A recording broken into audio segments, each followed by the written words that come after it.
യോഹന്നാൻ അധ്യായം 3.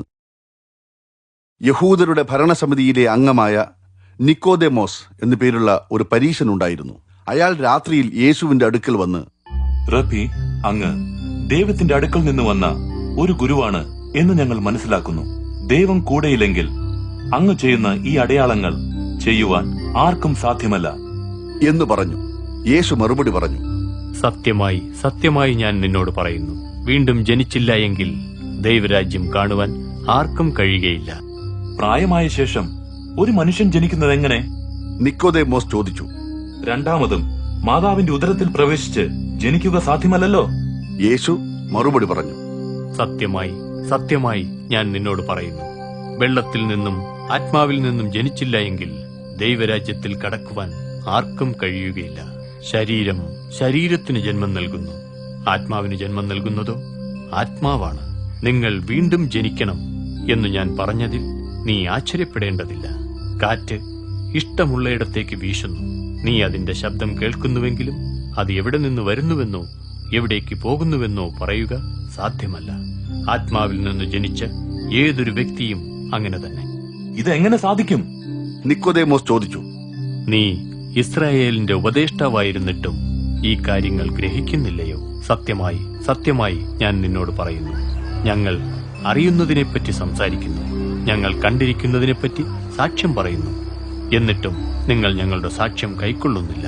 ഭൗമിക കാര്യങ്ങൾ ഞാൻ നിങ്ങളോട് പറഞ്ഞിട്ട് നിങ്ങൾ വിശ്വസിക്കുന്നില്ല. എങ്കിൽ സ്വർഗീയ കാര്യങ്ങൾ പറഞ്ഞാൽ എങ്ങനെ വിശ്വസിക്കും? സ്വർഗത്തിൽ നിന്നിറങ്ങി വന്ന മനുഷ്യപുത്രനൊഴികെ മറ്റാരും സ്വർഗത്തിൽ കയറിപ്പോയിട്ടില്ല. മോശെ മരുഭൂമിയിൽ സർപ്പത്തെ ഉയർത്തിയതുപോലെ മനുഷ്യപുത്രനും ഉയർത്തപ്പെടേണ്ടതാണ്. അവനിൽ വിശ്വസിക്കുന്ന ഏതു വ്യക്തിയും നിത്യജീവൻ പ്രാപിക്കേണ്ടതിനു തന്നെ. തന്റെ ഏകജാതനായ പുത്രനിൽ വിശ്വസിക്കുന്ന ഏവനും നശിച്ചു പോകാതെ നിത്യജീവൻ പ്രാപിക്കേണ്ടതിന് ദൈവം അവനെ നൽകുവാൻ തക്കവണ്ണം അത്രമാത്രം ലോകത്തെ സ്നേഹിച്ചു. ദൈവം തന്റെ പുത്രനെ ലോകത്തിലേക്ക് അയച്ചത് ലോകത്തെ കുറ്റം വിധിക്കുവാനല്ല, അവനിലൂടെ ലോകത്തെ രക്ഷിക്കുവാനാണ്. അവനിൽ വിശ്വസിക്കുന്ന ആർക്കും ശിക്ഷാവിധിയില്ല. എന്നാൽ വിശ്വസിക്കാത്തവർക്കോ ദൈവത്തിന്റെ ഏകജാതനായ പുത്രന്റെ നാമത്തിൽ വിശ്വസിക്കായികയാൽ ശിക്ഷാവിധി വന്നുകഴിഞ്ഞു. ശിക്ഷാവിധി എന്നതും വെളിച്ചം ലോകത്തിലേക്ക് വന്നിട്ടും മനുഷ്യരുടെ പ്രവൃത്തി ദോഷമുള്ളതാകയാൽ അവർ വെളിച്ചത്തിനു പകരം ഇരുളിനെ സ്നേഹിച്ചതു തന്നെ. തിന്മ ചെയ്യുന്ന ഏതൊരാളും വെളിച്ചത്തെ വെറുക്കുന്നു, തന്റെ പ്രവൃത്തികൾ പരസ്യമാകും എന്ന ഭയം നിമിത്തം വെളിച്ചത്തിലേക്ക് വരുന്നതുമില്ല. എന്നാൽ സത്യമനുസരിച്ച് ജീവിക്കുന്നവർ തങ്ങളുടെ പ്രവൃത്തി ദൈവമുഖേന ചെയ്തതെന്ന് വെളിപ്പെടുവാൻ വെളിച്ചത്തിലേക്ക് വരുന്നു. അനന്തരം യേശു ശിഷ്യന്മാരുമായി യഹൂദദേശത്തെത്തി അവരോടുകൂടെ പാർത്ത് സ്നാനം കഴിപ്പിച്ചുകൊണ്ടിരുന്നു. യോഹന്നാൻ ശലീമിനടുത്തുള്ള ഐനോനിൽ സ്നാനം കഴിപ്പിച്ചു പോന്നു. അവിടെ വെള്ളം സുലഭമായിരുന്നു. ജനങ്ങൾ സ്നാനം ഏൽക്കുവാൻ വന്നുകൊണ്ടിരുന്നു. ഇത് യോഹന്നാനെ തടവിലാക്കുന്നതിന് മുൻപായിരുന്നു.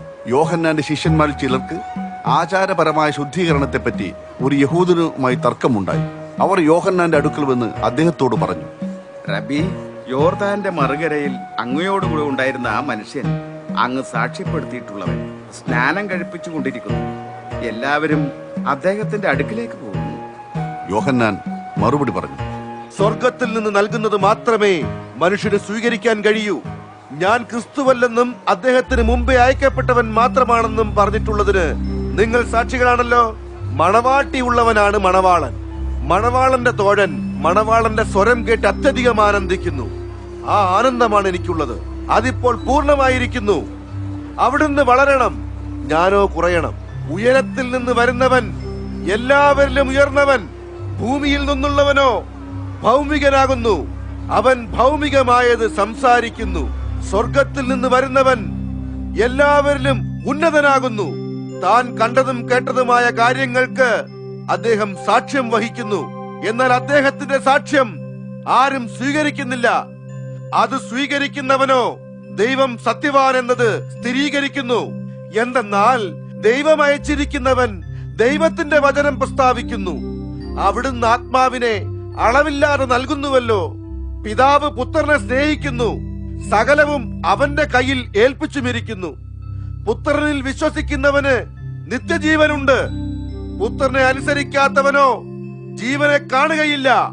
എന്തെന്നാൽ ദൈവകോപം അവന്റെ മേൽ വസിക്കുന്നു.